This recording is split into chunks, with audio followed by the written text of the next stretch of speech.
Hi hello ನಮಸ್ಕಾರ ಸ್ನೇಹಿತರೆ. ಇಲ್ಲಿ ಭಾಗ್ಯಗೆ ಹೊಸ ಸವಾಲು. ಹಾಗಿದ್ರೆ ಭಾಗ್ಯ ಏನು ಮಾಡ್ಬೋದು? ತಾಂಡು ಮತ್ತು ಭಾಗ್ಯ ನಡುವೆ ದೊಡ್ಡ ಒಂದು ಕಾಳ್ಗನೆ ಶುರುವಾಗಿದೆ. ಹಾಗಿದ್ರೆ ಏನಾಗ್ತದೆ ಎಲ್ಲವನ್ನೂ ಕೂಡ ತಿಳ್ಕೋಬೇಕು ಅಂದರೆ ಈಗಲೇ ನಮ್ಮ ಈ ಚಾನಲ್ನ ಸಬ್ಸ್ಕ್ರೈಬ್ ಮಾಡಿ, ಹಾಗೆ ಈ ಒಂದು ವಿಡಿಯೋವನ್ನು ಪೂರ್ತಿಯಾಗಿ ನೋಡೋದನ್ನು ಯಾವುದೇ ಕಾರಣಕ್ಕೂ ಕೂಡ ಮರಿಬೇಡಿ. ಇಲ್ಲಿ ಲಕ್ಷ್ಮಿಯ ಬದುಕು ಮತ್ತು ಭಾಗ್ಯ ಬದುಕು ಒಂದೇ ದೋಣಿಯಲ್ಲಿ ಸಾಗ್ತದೆ. ಆದರೆ ಇಲ್ಲಿ ಭಾಗ್ಯ ತಗೊಂಡಿರೋ ನಿರ್ಧಾರ ನಿಜವಾಗ್ಲೂ ಕೂಡ ಲಕ್ಷ್ಮಿಗೆ ಸರಿ ಅನಿಸದ. ಯಾವತ್ತೂ ತಗೋಬೇಕು ಆದರೆ ಇವತ್ತು ನಿರ್ಧಾರ ತಗೊಂಡಿದ್ದೆ. ತುಂಬಾ ಖುಷಿ ಆಗುತ್ತೆ. ಗಂಡನೆಲ್ಲ ಒಬ್ಬ ಗಂಡಸೆಲ್ಲ ಹೇಗೆ ತನ್ನ ಸಂಸಾರವನ್ನು ಆಕೆ ನಿರ್ವಹಿಸ್ಕೊಂಡು ಹೋಗ್ತಾಳೆ, ಹೇಗೆ ಹೋಗ್ತಾಳೆ ಗಟ್ಟಿಗಟ್ಟಿಯಾಗಿ ಅನ್ನೋದನ್ನು ನೀನು ತೋರಿಸ್ಕೊಟ್ಟು ಎಲ್ಲ ಹೆಣ್ಮಕ್ಳು ಯಾರು ಕಷ್ಟಪಡ್ತಿದ್ದಾರೋ, ಯಾರು ಹೆಣ್ಮಕ್ಳ ಮೇಲೆ ಅಟ್ಟಹಾಸ ಮೆರೀತಿದ್ದಾರೋ ಎಲ್ರಿಗೂ ನೀನು ಪಾಠ ಆಗಬೇಕು ಅಂತ ಹೇಳ್ತಾಳೆ ಇಲ್ಲಿ ಲಕ್ಷ್ಮಿ. ಜೊತೆಗೆ ನಾನು ವೈಷ್ಣವ್ ಜೊತೆ ಮಾತಾಡ್ತೀನಿ, ನಿನ್ನ ಬದುಕು ಈ ರೀತಿ ಆಗುತ್ತೆ ಅಂದ್ಕೊಂಡಿರಲಿಲ್ಲ ಅಂತ ಭಾಗ್ಯ ಹೇಳಿದಾಗ ನನ್ನ ಬದುಕು ಆ ರೀತಿ ಆಗಿಲ್ಲ ಅಕ್ಕ. ತಾಂಡವ ಅಂತ ಅವರಲ್ಲ ವೈಷ್ಣವ್. ನಿಜವಾಗ್ಲೂ ವಿಶ್ವಾಸ ಕಡಿಮೆ ಆಗಿದೆ, ಆದರೆ ಪ್ರೀತಿ ಆಗೇ ಇದೆ. ಖಂಡಿತ ನನ್ನ ಬದುಕನ್ನು ನಾನು ಸರಿ ಮಾಡ್ಕೋತೀನಿ, ನಾನು ಯಾವತ್ತೂ ನಿನ್ನ ಜೊತೆ ಇರ್ತೀನಿ ಅಂತ ಹೇಳಿ ಲಕ್ಷ್ಮಿ ಕೈ ಜೋಡಿಸ್ತಾಳೆ ಭಾಗ್ಯ ಜೊತೆ.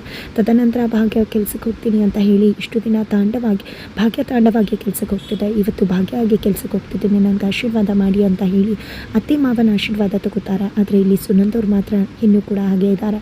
ಅಮ್ಮ ಇಷ್ಟು ದಿನ ನೀನು ಸಹಿಸ್ಕೊಳ್ಳೋ ಭಾಗ್ಯನ ನೋಡಿದ್ದ, ಆದರೆ ಇನ್ನು ಮುಂದೆ ಸ್ಟ್ರಾಂಗ್ ಭಾಗ್ಯನ ನೋಡ್ತೀಯ ಅಂತ ಹೇಳಿ ಈ ಕಡೆ ಪೂಜಾಗೆ ಎಲ್ಲವನ್ನ ಕೂಡ ಅಡುಗೆ ಮಾಡಿದ್ದೀನಿ, ಎಲ್ಲನ ಕೂಡ ಸರಿ ತೂಗಿಸ್ಬಿಡು ಅಂದಾಗ ನೀನೇನು ಯೋಚನೆ ಮಾಡಿಬಿಡ ಅಕ್ಕ, ಅಮ್ಮನ ಬಗ್ಗೆನೂ ಯೋಚನೆ ಮಾಡಿಬಿಡ, ನಾನು ನೋಡ್ಕೋತೀನಿ, ಕೆಲ್ಸಕ್ಕೆ ಹೋಗು ಅಂತ ಕಳಿಸ್ತಾರೆ.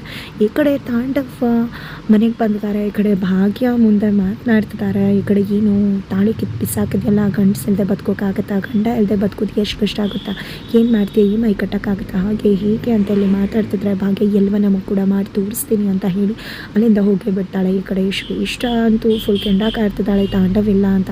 ಅಷ್ಟರಲ್ಲಿ ತಾಂಡವ್ ಮನೆಗೆ ಬರ್ತಾರೆ, ಎಮ್ ಐ ಅವ್ರು ಕಾಲ್ ಮಾಡ್ತಾರೆ, ಕಟ್ಟಿಲ್ಲ ಅಂದಾಗ ಏನಾದರೂ ಮಾಡ್ಕೊಂಡು ಹೋಗಿ, ನಾನೇ ಆ ಮನೇಲಿಲ್ಲ, ನಾನು ಯಾಕೆ ಎಮ್ ಐ ಕಟ್ಟಲಿ ಅಂತ ಹೇಳ್ತಾರೆ. ಇದರಿಂದಾಗಿ ಈ ಕಡೆ ಸಿಕ್ತೆ ಭಾಗ್ಯ ನೋಡ್ತಾರೆ ಹೇಗೆ ಲಾಕ್ ಮಾಡ್ತೀನಿ ನಿನ್ನ ಅಂತ. ಅಲ್ಲಿ ತಾಂಡವ್ ಹೇಳ್ತಿದ್ರೆ ಶ್ರೇಷ್ಠಗೂ ಫುಲ್ ಖುಷಿ ಆಗ್ತದೆ. ಭಾಗ್ಯ ಕಷ್ಟ ಅನ್ಭವಿಸಿದ್ರೆ ಇಬ್ರಿಗೂ ಕೂಡ ಹೆವಿ ಖುಷಿ ಅನ್ನೋದು ಇದರಿಂದ ಗೊತ್ತಾಗುತ್ತೆ.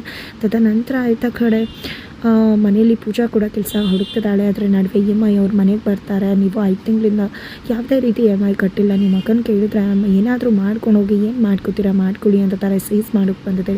ನೀವೆಲ್ಲರೂ ಕೂಡ ಮನೆಯಿಂದ ಹೊರಡಬೇಕು ಅಂದಾಗ ಈ ಕಡೆ ಭಾಗ್ಯ ಬಂದಿದೆ, ದಯವಿಟ್ಟು ಕ್ಷಮಿಸಿ, ನಮಗೆ ಗೊತ್ತಿದ್ದರೆ ಕಟ್ಬಿಡ್ತಿದ್ವಿ, ಸ್ವಲ್ಪ ಟೈಮ್ ಕೊಡಿ ಅಂತಾರೆ. ಹಾಗಿದ್ರೆ ಭಾಗ್ಯ ಹೇಗೆ ಈ ಟಾಸ್ಕನ್ನು ಫೇಸ್ ಮಾಡಿ ಎಮ್ ಐ ಕಟ್ತಾರೆ ಕಾದು